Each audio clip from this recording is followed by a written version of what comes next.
wabarakatuh. Halo semuanya, perkenalkan saya Andin Nurhaliza Effendi dari Program Studi Pendidikan Guru Sekolah Dasar kelas SD 23B Universitas Buana Perjuangan Karawang. Di sini, saya akan menyampaikan materi mata kuliah Dasar-Dasar Kependidikan mengenai Sistem Pendidikan Nasional. Nah, apa sih sistem pendidikan nasional itu? Pendidikan nasional adalah satu kesatuan yang utuh dan menyeluruh yang saling bertautan dan berhubungan dalam satu sistem untuk mencapai tujuan pendidikan nasional secara umum. Sistem pendidikan nasional Indonesia juga disusun dengan berlandaskan kepada kebudayaan bangsa Indonesia dan berdasar pada Pancasila dan Undang-Undang Dasar 1945 sebagai kristalisasi nilai-nilai hidup bangsa Indonesia. Apakah kalian tahu apa tujuan, fungsi, dan visi misi sistem pendidikan? Nah, tujuan sistem pendidikan itu adalah untuk mengembangkan kemampuan dan membentuk watak serta peradaban bangsa yang bermartabat dalam rangka mencerdaskan kehidupan bangsa agar potensi peserta didik berkembang dan menjadi manusia yang beriman dan bertakwa, berakhlak mulia, berilmu, kreatif, mandiri, dan menjadi warga negara yang demokratis serta bertanggung jawab. Pendidikan nasional juga berfungsi untuk mengembangkan kemampuan serta meningkatkan mutu kehidupan dan martabat manusia Indonesia dalam rangka upaya mewujudkan tujuan nasional. Pendidikan nasional juga mempunyai visi loh.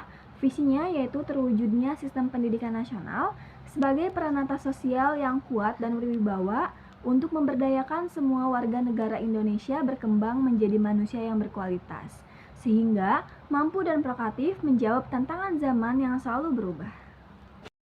Nah, untuk misinya sendiri, salah satunya yaitu mengupayakan peluasan dan pemerataan kesempatan memperoleh pendidikan yang bermutu bagi seluruh rakyat Indonesia dan membantu memfasilitasi pengembangan potensi anak bangsa secara utuh sejak dini sampai akhir hayat dalam rangka mewujudkan masyarakat belajar. Selanjutnya, jalur pendidikan nasional. Jalur pendidikan nasional ada 3, yaitu pendidikan formal, informal, dan non-formal yang disebutkan dalam Undang-Undang Nomor 20 Tahun 2003 tentang Sistem Pendidikan Nasional pada Pasal 13 Ayat 1.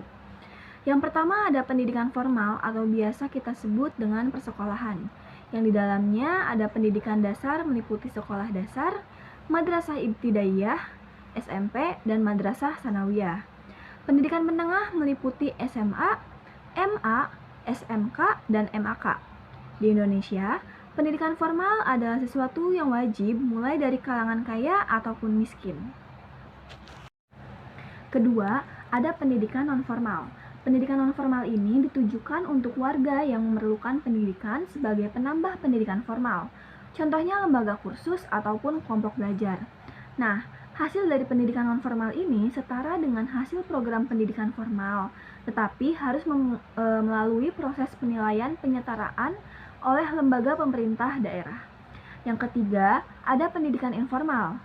Nah, pendidikan informal ini dilakukan di lingkungan keluarga.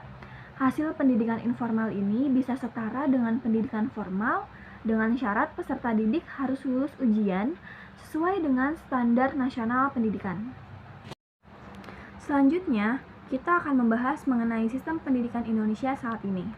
Sistem pendidikan di Indonesia sekarang ini masih cenderung menggunakan indikator kepintaran sehingga nilai rapot maupun ijazah tidak bisa menjamin peserta didik akan mampu bersaing dengan lingkungan industrialisasi yang berlangsung saat ini.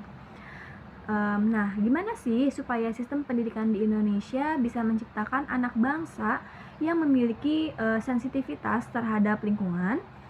Sistem pendidikan harus lebih ditunjukkan agar terjadi keseimbangan terhadap ketersediaan sumber daya alam.